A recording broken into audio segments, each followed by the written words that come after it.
This is your source for local news in the Heartland. This is KTVO's Good Morning Heartland.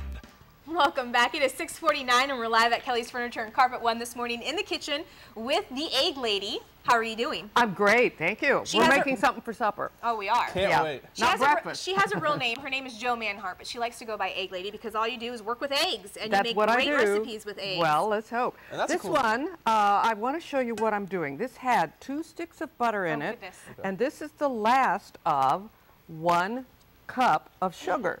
And I'm going to stir that in. Anything with sugar is and good. obviously this is dessert, and this is going to be very rich. And it's called chess pie. It has absolutely nothing to do with the game of chess. Let's see, we do have a chessboard here. I thought you were going to make We have a chessboard. play Jenna, it I here. just want to fool people. They, okay, you can't play chess unless you have chess pie. Right. And you can't have chess pie unless you know how to play chess. Did you say you do or don't? That means I don't get to try this later. Well, I don't know. now. We may make an exception for television. Okay. Okay, so a stick of butter, 2 sticks of butter, a cup of sugar. Okay. Stir it and stir it and stir it and stir it. Okay, now, the reason it's called chess pie could be any one of 4. It's maybe from Chester, England. Okay. In the South, somebody made this pie and they said, "That's a really good thing. What is it?" "Oh, it's just pie." Or else, it could be because in a pie chest, you know, the old pie chest with the tin perforated sides, it lasted a long time. I mean, it was a good pie to have because it would stay there and it wouldn't spoil. Right. Pretty, it is not. You've already seen a picture of the pie. It's kind of homely. So if you put it on a white plate, it won't look like much. So I have to doll it up a little bit. There you go. But it tastes like Pecan pie. without the pecans, Right. or gooey butter cake, Ooh. Oh, yeah. which is it's pie. And so what else is ready to do? This is 6 egg yolks, and I have beaten them until they're sort of thick. Just beat them up with an egg beater. Right. And if this is cooled a little bit, we'll add this back in here. And these are You the want to stir only that while you're doing ingredients Yeah, you you go need, ahead and right? stir it. So you That's just it. need Well, a 2 little sticks. seasoning. I'm Okay. going to put some nutmeg in there. Oh, okay. So And now, do you want to wait for this to cool down a little bit so you don't cook your eggs and fry them? You or? are so right, but you know what? We did something right because that I is was going to say, just I don't perfect. see any solid egg in there. No solid egg and some vanilla. Okay. Some vanilla in there, about half a teaspoon. And everybody really should grate their own nutmeg, and we want about 1/4 of a teaspoon in there. When you That'll do grate your own nutmeg, you can really tell the difference. I can smell it. That pie is done. All you have to do is pour it into a pie Would you like me plate to and do cook it.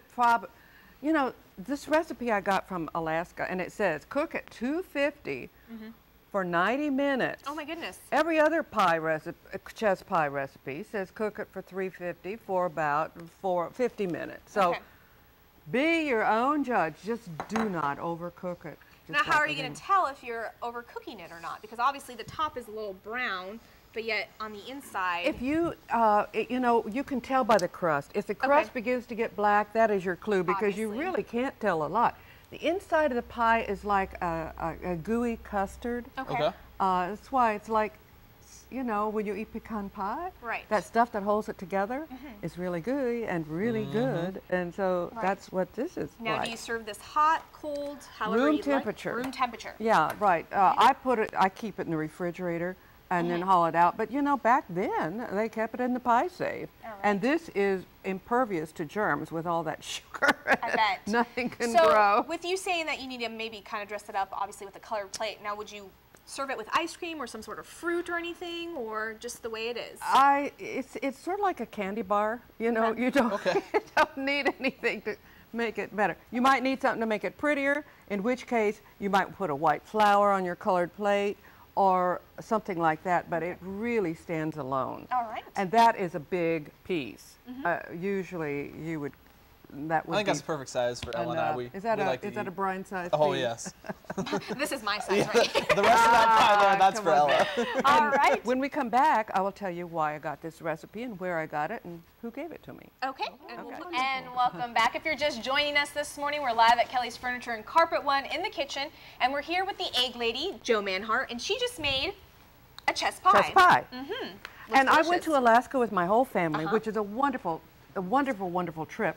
I always try to buy a cookbook from the region. Uh-huh. I bought this one in Alaska. It's called Bake Alaska. Okay. But this is a true story. Yeah, I was reading this. A chief ranger in the KTVO'S, pronounce that right? National Park.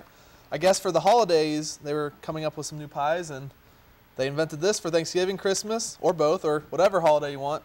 Traditional with turkey feast. Thanksgiving, there you go. Story Exactly. time with Brian. I know. Brought to you by Kelly's Furniture and Carpet One. If you ever want me to read you a bedtime story, I'm available.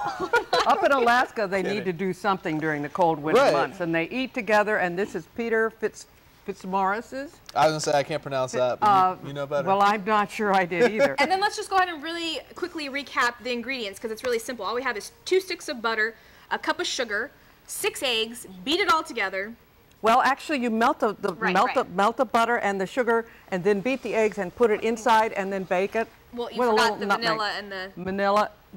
Manila. But the vanilla seasoning and the Nutmeg. fresh grated That you nutmeg. grind yourself. And you said to pour it in the pie crust and then put it in the oven for about 350 for about 50 minutes or so, right? That would do it. And if you're in doubt about what's happening, turn the oven off and leave it there to cool off, and Okay. it will set up itself. And you said room temperature is what we Room like temperature is what we serve it at, and a small piece will do you because it's, as I said, it's like eating a candy bar. Right. Or a gooey butter cake. There There you you go, go. which sounds delicious. It is delicious. All right, well, we're going to post this recipe on our website later this morning on heartlandconnection.com. Make sure to click on the neighborhood tab to get all the details. Thanks so much for joining us this morning. I'm Ella Soroka. And I'm Brian Doogs. Your news will continue tonight with KTVO News at 5, but you can check us out anytime at heartlandconnection.com. And don't forget to follow us on Facebook and Twitter. Have a great Friday, everyone. We will see you right back here Monday morning at 6 a.m.